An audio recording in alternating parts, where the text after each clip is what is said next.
Face à l'urgence écologique mondiale, le colloque sur la biodiversité, qui a réuni près de 111 délégations de chercheurs, décideurs politiques, organisations de la société civile et communautés locales, a relevé la nécessité de concilier les pratiques ancestrales et contemporaines. Aussi, d'identifier et de valoriser les pratiques traditionnelles qui contribuent à la conservation des écosystèmes ainsi que leur intégration dans les politiques publiques. Le Conseil consultatif de la société civile et des organisations non gouvernementales, de par sa vocation, ne cessera de vous épauler selon les limites de ses capacités et exhorte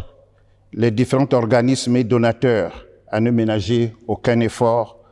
pour soutenir matériellement et financièrement les projets salvateurs de l'ONG Éveil d'Afrique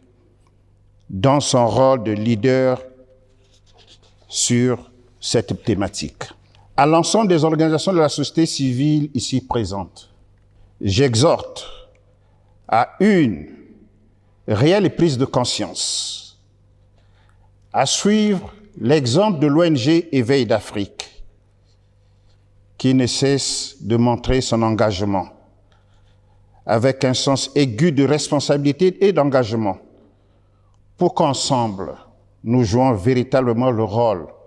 censé être le nôtre, des organisations de la société civile,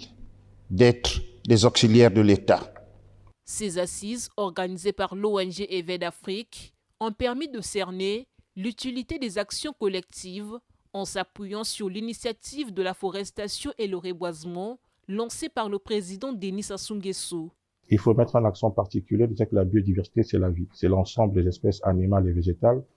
Et lorsque nous tenons compte des conclusions de Kunming, donc de la COP 15 sur la biodiversité qui s'est tenue au Canada, il est impérieux pour nous, les pays qui sommes dans les bassins, notamment le Congo, dans le bassin du Congo, de mettre un accent particulier sur la biodiversité. Mais il faut noter que la République du Congo, avec sa politique écologique très engagée via, bien sûr, le leadership du président de la République, sonne ici un peu l'alarme sur le plan sous-régional de l'importance de préserver nos forêts. Tenu sous le thème « Tradition et biodiversité en République du Congo », ce colloque a posé des jalons de préparation de la participation du Congo à la COP 30, prévue en novembre prochain au Brésil.